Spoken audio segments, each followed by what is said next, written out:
Hey guys, today I wanted to discuss conditional formatting and preferably doing a conditional formatting based off of the row. So you want to make it based off of the criteria. The ranking, I want to do all of my high ranking in this column, but I want to highlight the whole row with that specific criteria.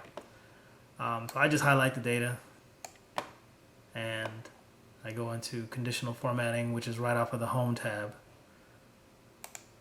Once you click that, click on New Rule, and this window pops up. And the best thing that I use is use a formula to determine which cells to format. So from this, I want to say equals, and I put my $ reference before the cell reference, D2, and then I do equals again,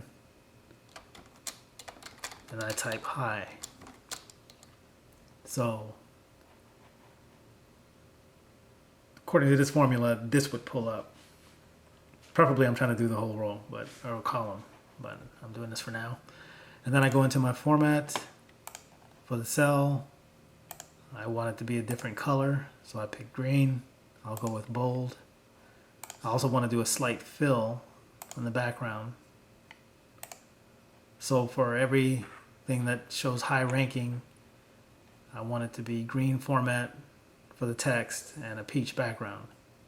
And once I click OK, you'll notice that it didn't accept it on the lines that I wanted or anything like that. So the workaround would be, highlight data again, go back into conditional formatting, but this time go into manage rules. And you'll notice here that this formula is okay, but where the cell is referencing is a little schizoid, so it's not recognizing exactly what it's supposed to be. So I want it to say, anything from A1, or actually A2, because A1 is the title, so A2 has the data, through, I want to capture all of the data, so I want to say through D9,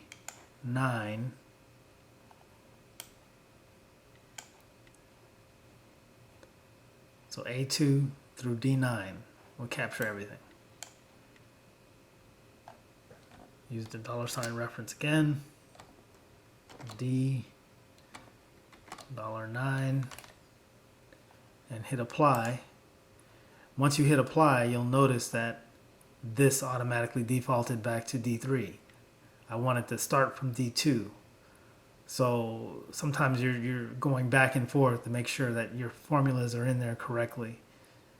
So just double click that and change it back to 2, because you notice that the first column isn't even highlighted, but everything else that's not high is highlighted for some reason. That's weird. But you change that to D2, and once you hit OK, apply, OK, now all of your columns that have the word high in the ranking, or all of the rows actually, are highlighted to the conditional formatting that you're looking to get. So so a lot of times it's you going back and forth, just making sure that the formula that you put in there is going to stay. Sometimes that you're working in big spreadsheets and you have so many different cells that you're working with, but you always want to go back and see where it's referencing, where it's picking up, and you might have to adjust as you see fit. So okay, thanks for joining, and as always, like, comment, and subscribe, and see us on the web at www.graycomconsulting.com. Thanks.